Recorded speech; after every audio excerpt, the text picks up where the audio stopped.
Good morning everyone, I'm Lucille Alvega and our topic for today is all about assessing learning outcomes in intermediate mathematics. So what is assessing learning outcomes? Okay, so the first is assessment. So assessment emphasizes the use of testing for measuring knowledge, comprehension, and other thinking skills.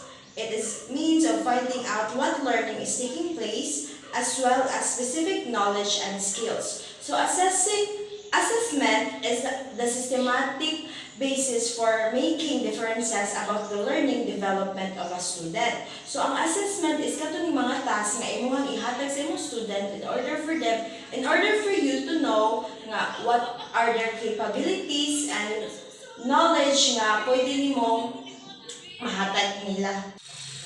Okay, so when we say assessment, diba, this is on how you are going to assess your students. So this is the way on how you will test your knowledge, comprehension, and thinking skills. The next one is outcome-based assessment. So what is outcome-based assessment? Outcome-based assessment is a deliberate collection of evidence of the student's learning based on outcomes. It's held a mark relative to outcomes rather than other students. So when we say outcome-based assessment, this is the result on the given assessment nga imong gihatag sa students. This part is you will know what are their weaknesses or what are their strengths o asa sila maayo nga sa assessment na imong gihatag. So we have characteristic outcome-based assessment. So the first one is students perform, create, construct, produce, or do something. Okay, the next one is call on the students to explain, justify, and depend. Next one is deep understanding and reasoning skills are needed and assist. The fourth one is performance is directly observable. And the last one is involve engaging in ideas in importance of substance. Okay, so now we have expectation and OBA. Okay, the teacher's expectation is that ensuring that every activity inside and outside the classroom help produce that desirable result. So every assessment kay imong ihatag sa mga students is you will make sure nga naadyo ni siya good result nga pwede nila magamit inside or outside sa classroom.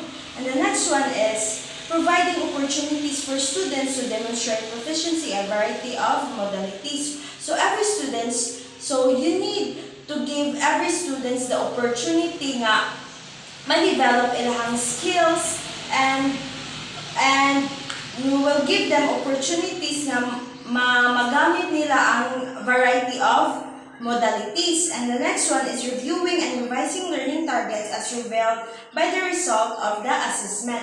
After all the assessment that you have given, you must review it in order for you nga makabalo ka if what are you needed to change nga kanang mas effective sa imuhang students. Okay, so there are also students' expectation. So the first one is understanding clearly with competences or skills teacher expect to observe. So as a student, you need to understand very well kung unsa ang ipabuhat sa imuhang teacher. And then is being ready to demonstrate what they know. So dapat ready ka nga if unsa imong naibawaan, you need to share it to everybody. And in order for them to have also an ideas sa mga assessment na gihatag sa inyong teacher. And the next one is accepting responsibility for what they don't know. So if ever nga kanang your teacher will give you some ideas also, you need to accept it na you need to accept it that you don't know everything. So you need, if ever marong ka and connection is imong teacher, so you need to accept it. And the next one is being prepared to continue achieving and reaching high performance. So even though kanang naay ingon ana nga mahitabo, so you don't need to quit. So you need to still continue achieving and reaching high performance sa classroom. Okay, so now we will know also what are the rules of assessment.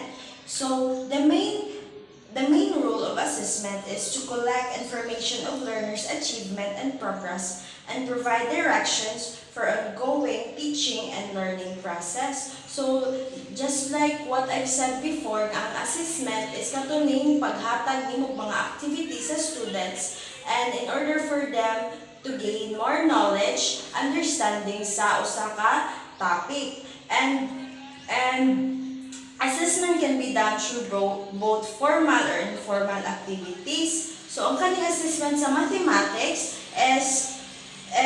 refers to the process of identifying, gathering, and interpreting information about learners' mathematical learning.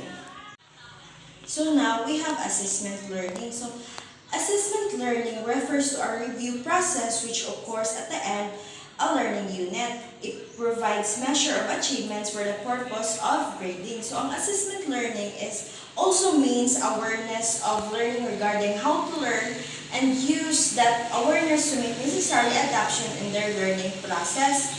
Also, once assessment occurs during the learning process, this approach of assessment helps teachers to appraise the learners, to monitor their learning, and guide the instructions and process and provide feedbacks to helpful to learners. So to continue the reporting, I will be the one to discuss about the subjective versus objective test. And then we have evaluation through formal and informal methods. So we have two types of evaluation, which is formative evaluation and summative evaluation. Formative evaluation is the goal of formative evaluation is to monitor student learning, to provide ongoing feedback that can be used instructors to improve their teaching and their students to improve their learning. The next one is summative evaluation. So the goal of summative evaluation is to evaluate student learning at the end of instructional unit by comparing it against some standard of benchmark. Next is tools in outcome-based assessment. So first we have observation. So direct observation has been used a way to assess mathematical skills since the establishment of formal classroom, hence because mathematics is a subject that consists of a step-by-step procedures. Direct observation be used in a conjunction with rubrics. By this technique, we can observe that interest, skill, competency, and etc. It is a continuous process. So, of course, math, in our subject math, we need to have a observation. Kaya kaning mathematics, na mo siya mga procedure and step by step nga ato ang i-follow, for example, sa formula. So, it is very important nga mo gamit ta og observation. Second one is anecdotal record. So, anecdotal record, it is an observation method used frequently in the classroom in which the teacher summarizes a single developmental incident after the event has occurred. And then the third one is rating skills. So, rating skills are extended from form of checklist. So, in rating skills, we create standards criteria for evaluating a performance, and each standard has definite level of competencies. And we rate our learners according to how well they perform on each standards as they complete the task. So, the next one is project. So, a project is a motivated problem solution of which requires thought and collection of data. And its completion results in production of something of value to the learners. So the next one is skills, attitude in K-12 mathematics learning outcomes. So sa skills, we have critical thinking, problem solving, teamwork, and independence. So first is atong identify ang critical thinking. So ang critical thinking, students can develop this ability when confronting mathematical problems, identifying possible solutions, and evaluating and justifying their reasons for the results. The next one is problem solving. So, ang problem solving is students learn to solve problems in mathematics primarily through doing, talking, reflecting, discussing, observing, investigating, listening, and reasoning.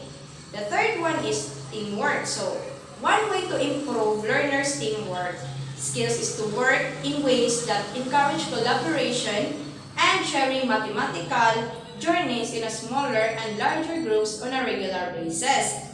Then next is independence. So developing independence and self-management skills during math class helps the students achieve their math goals. So the last one is attitudes in mathematics. So students' attitudes towards math can affect their overall achievement. So a positive attitude towards math is students who have more confidence in math enjoys math. They are more motivated to do more actively cooperation during math lessons. They often get more practice and achieves more.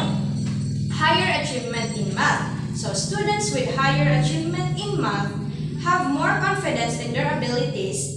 They see value of math and they often have positive attitudes towards math.